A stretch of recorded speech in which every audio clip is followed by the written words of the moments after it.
Every single one of you, without exception, and I mean without exception, are absolutely master creators. Every single one of you. You are always manifesting instantaneously. Again, if you weren't, you wouldn't have an experiential reality. You have to always be manifesting something in order to have what you call the next moment in your reality. So constantly manifesting. Constantly. Now, if because of your definitions and your belief systems and what you have been taught to believe is true, you feel that you must create for yourself a manifestation of the experience of trying to do something, well, you're still actually manifesting. It's just that you're manifesting a specific thing that gives you an experience called trying to do something. But that is a manifestation. Does that make sense to you? Yes. You see, it's really, in a sense, like you're just playing a game of hide and seek with yourself. Even though you may feel like you're trying to manifest, you are actually manifesting trying.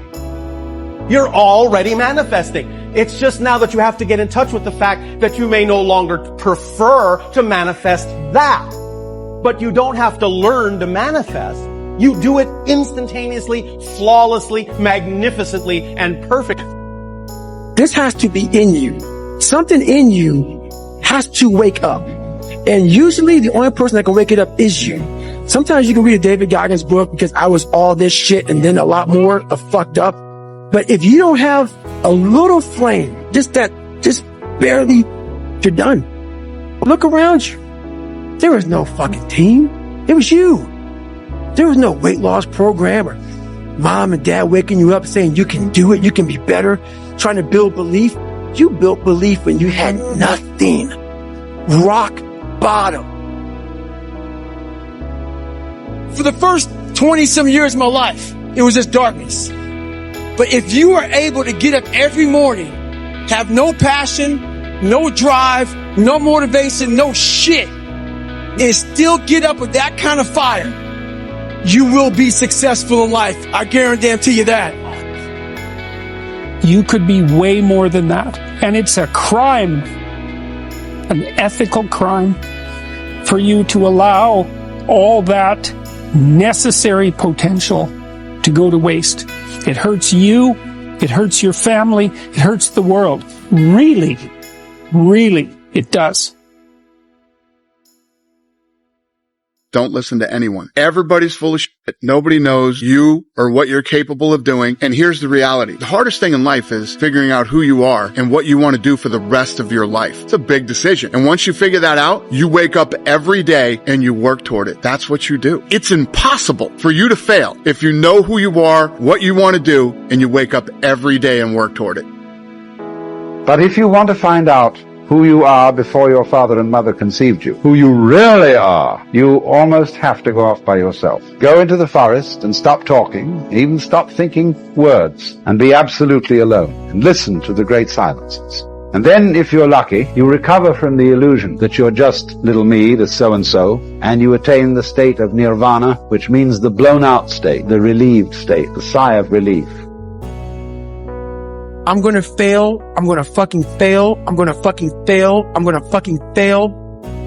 And I will succeed. If you have big goals and big dreams, along the way, failure is going to happen. So I had to teach myself how to fail right. And what that means is when I fail, I can't spend much time in that fail zone. I have to be able to get up and get after the next day just as fast. I don't have time to stay here and feel bad for myself for weeks and months and years, because I'll lose that time. You better teach yourself how to fail first, because if you sit in failure for too long, you will never come out of it.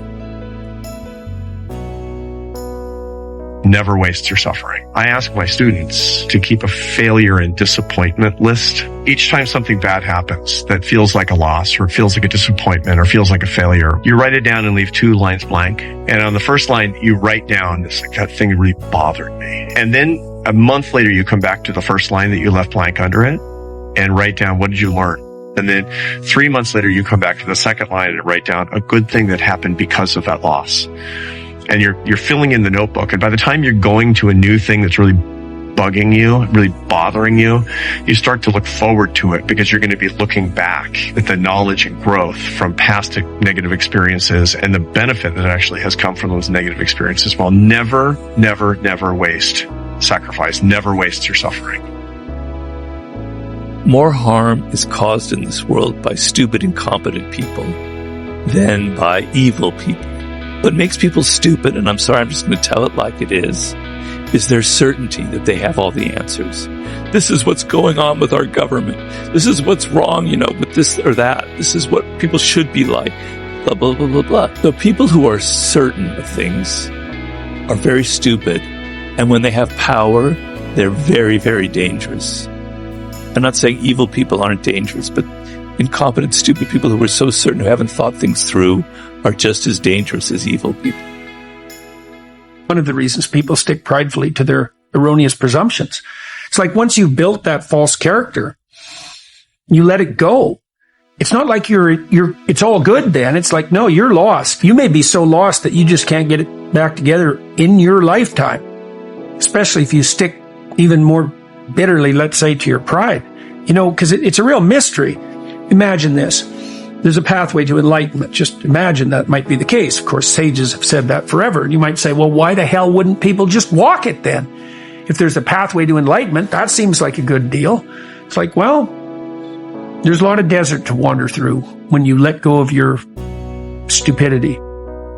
3 emotional strengths, 3 essential attitudes. The first attitude is that your mind is open. You have a free spirit. Doors open and all kinds of ideas and evidence come in that you now look at. The second quality that you must have is patience. You must be a saint of patience, because inevitably you're going to have problems. You're going to have setbacks. You're going to have criticisms. You're going to have things that don't quite match what you thought were going to happen. And you're going to get impatient. And when you get impatient, you're going to stop that process. You're going to block yourself off and you're going to say, no, I've already got it all figured out. And you won't continue on drilling, going deeper and deeper. The third quality that you must have is fearlessness. And this is the absolute most important one. You need to be fearless. You need to be able to get rid of everything you've ever believed in before. You need to get rid of all the strategies you've used, all the conventional ideas, and think for yourself and not be tied to what other people have told you is reality.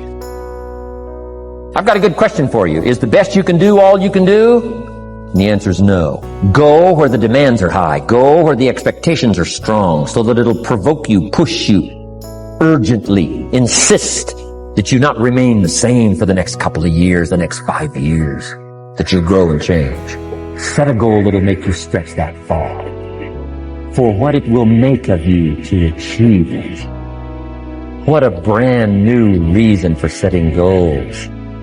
What an all-encompassing challenge to have a better vision of the future. What for? To see what it will make of you to achieve it. And here's why. The greatest value in life is not what you get. The greatest value in life is what you become.